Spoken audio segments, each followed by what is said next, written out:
of course, the very first thing I wanted to do was to play Ultron, and I was given early access to Season 2.5, and of course, the very first thing I wanted to do was to play Ultron, and I got some time with him, and I'm a little concerned about how he's going to fit into the meta.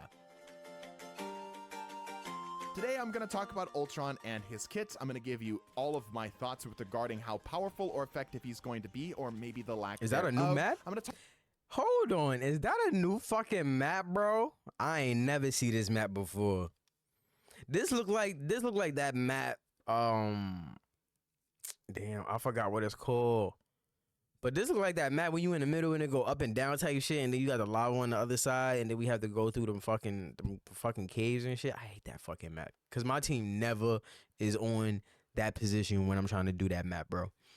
My thoughts with regarding how powerful or effective he's going to be, or maybe the lack thereof. I'm going to talk about some good combos as well as his general categorization towards the end of the video here, so you guys can check that out as well. I kind of think he's not going to be that great. Let me talk about what I'm going about here. So first of all, he is very much a strategist. He is not a support in the true sense of the word. His healing is actually quite low. His healing only comes from one ability, and while that ability is an AoE and it can just stay out for as long as it doesn't get destroyed, it does have very obvious counters in that it can get destroyed. What the fuck was that? Comes from one ability, and while that ability is an AoE and it can just stay out for as long as it doesn't get destroyed. So you hit L3 or some shit. I mean L2.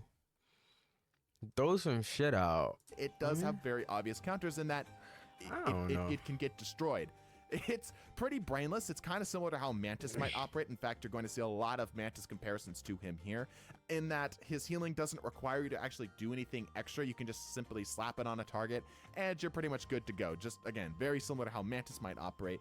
The difference here is that it's AoE, whereas Mantis has to focus on individual targets and she can pick and choose how she wants to spend her damage boost versus her healing.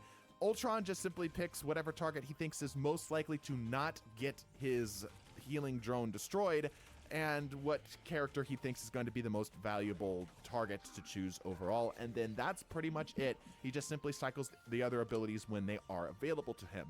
Imperative Patch seems to be about 20 to 30-ish healing over time, healing per second-ish, which is pretty good. It's slightly above average for a good portion of the healing cast. But again, the problem is that it's not that hard to actually shut it down because it can be shot.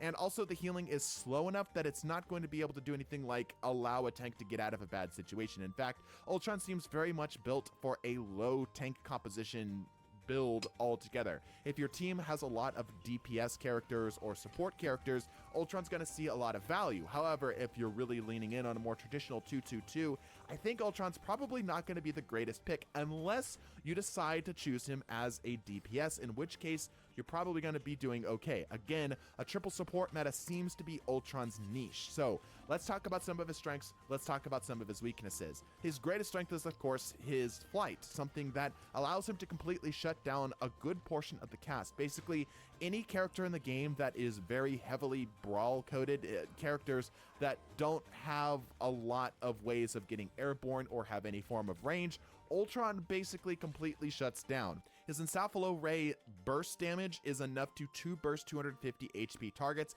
and 3 burst 300 plus with very little extra effort.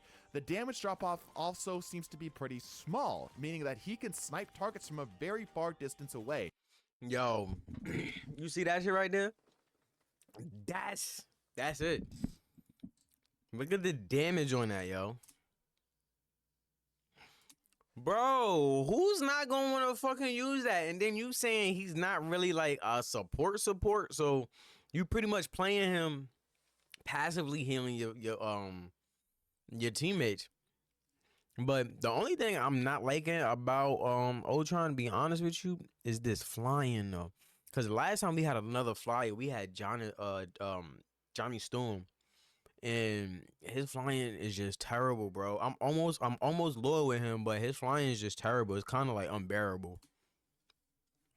Very far distance away. In fact, he's kind of more sniper coded than he is anything else. For example, his Imperative Patch, the little healing drone, can get up to what it seems about 40 meters away from him before it finally goes down, meaning Ultron's likely to be somebody who's just staying in the back and keeping things alive and dealing damage without really needing to think anything else of it. And that comes even more so from his second ability, Imperative Firewall. This grants anybody who's within a short distance of either you, the Ultron, or the Imperative Patch drone, a 75 HP overshield. This 75 HP health can be pretty helpful. The problem with it is that it doesn't last very long.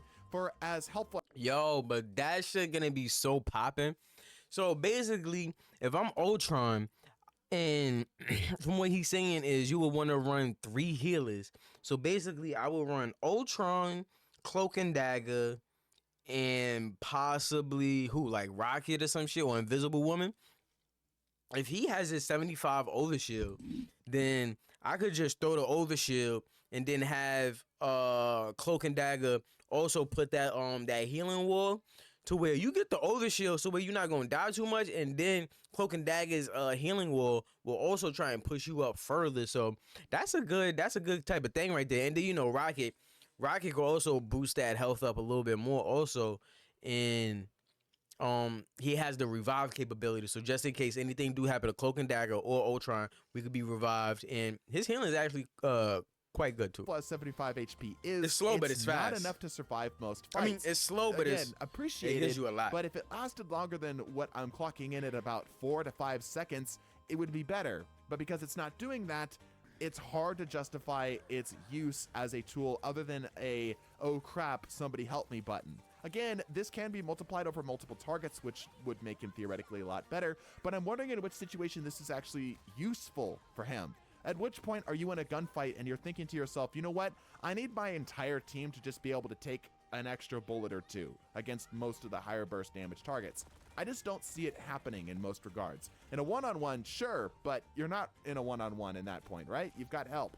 All right, his last ability is, in my opinion, the most interesting, and that is Dynamic Flight.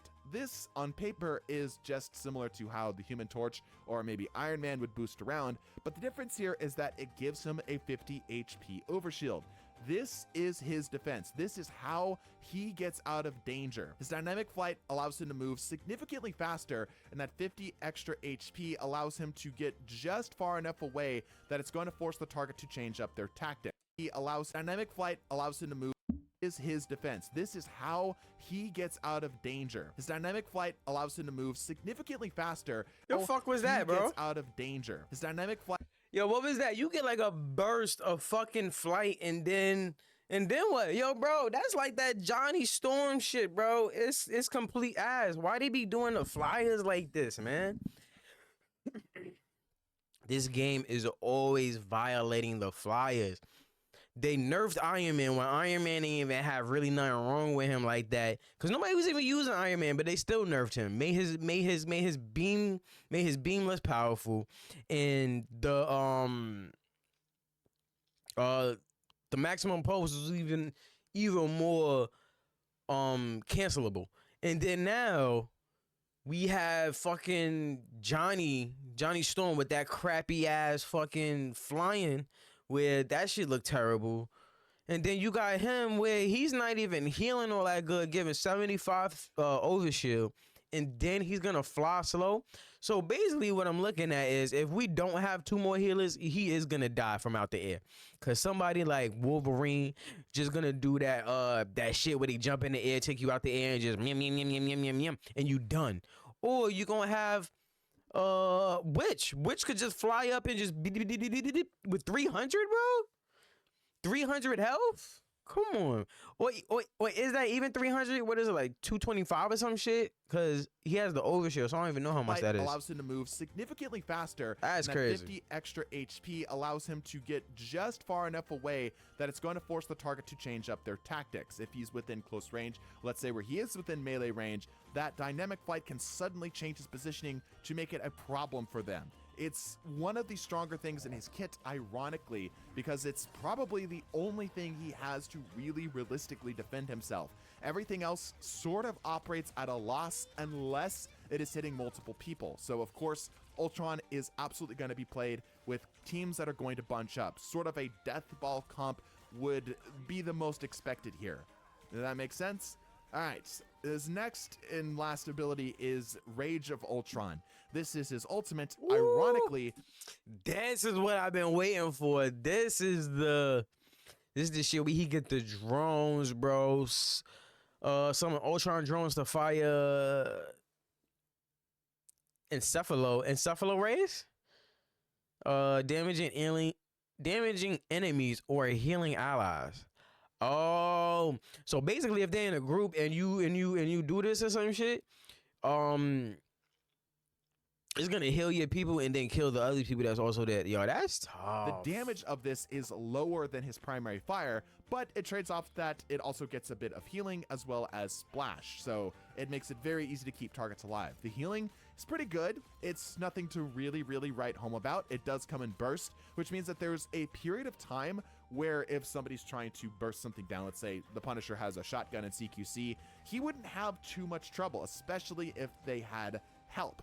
And again, the damage isn't good enough to justify it as a big kill move other than just the simple ease of not needing to aim at the target as much as compared to his primary fire.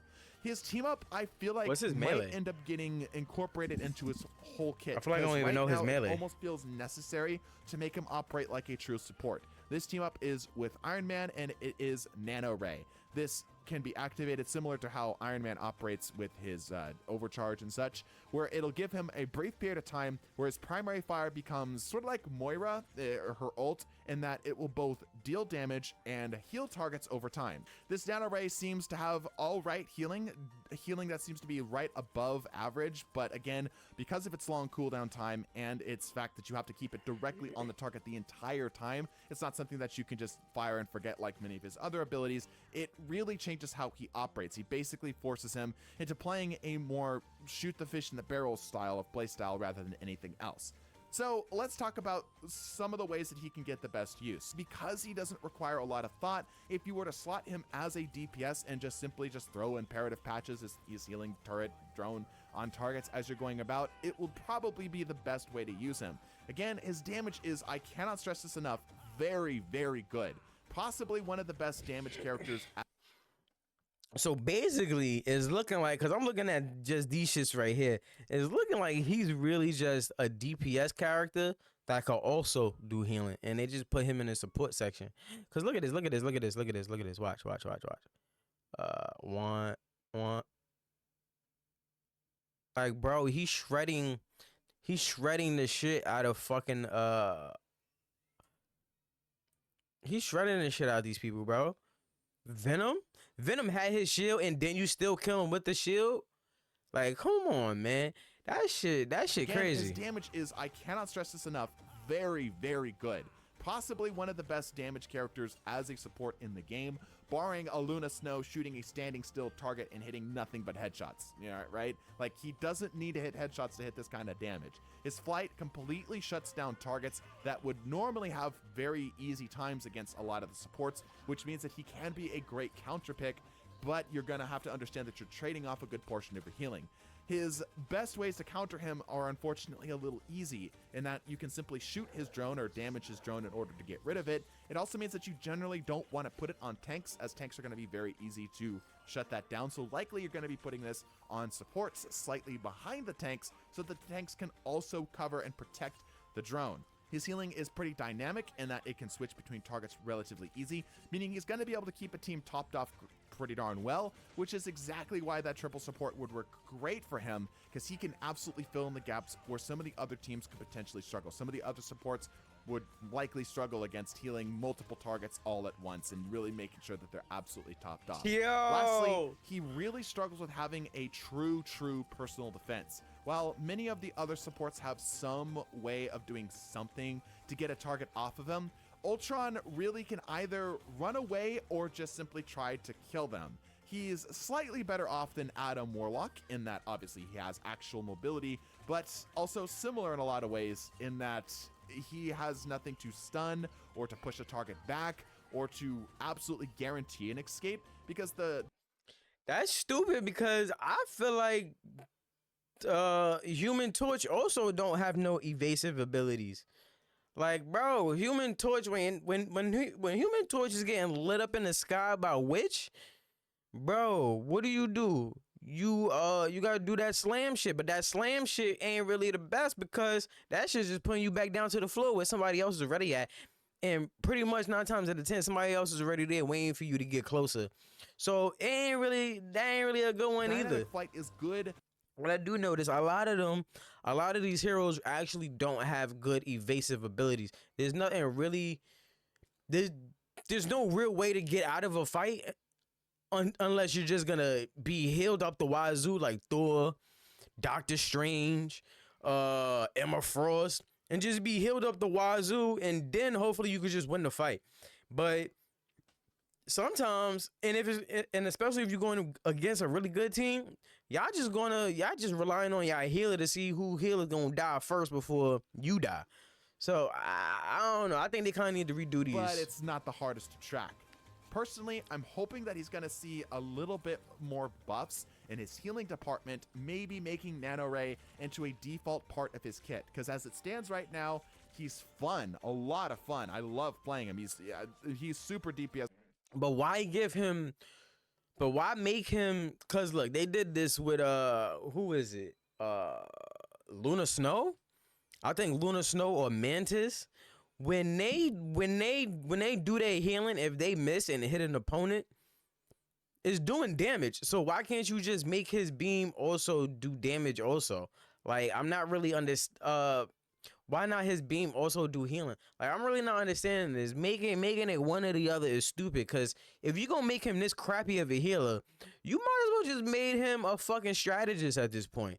It made no sense to even give us this if you was going to half-ass him this bad. And mind you, there's really no healers in the game. There's more strategists and fucking DPS. No, there's more DPS and tanks in the game than there are healers. There's not really that many good healers out there, to be honest with you.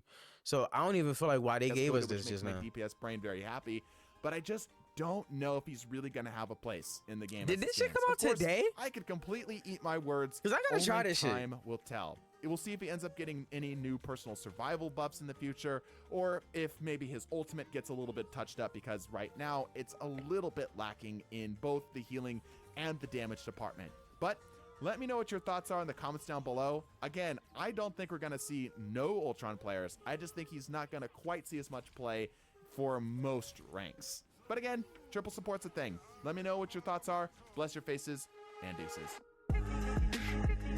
Yeah, I don't think that was a good move for the devs, to be honest with you, because now I don't even see any reason why to use him, to be honest with you. What I'm gonna do, just like, because if I pick healer, if I pick him, people's gonna expect me to heal, and if I'm not gonna heal with him because he's not a great healer like that, then people just gonna be mad at me because I'm gonna just be getting all the kills. It's like, I kind of don't see a reason in using him, to be honest with you right now. So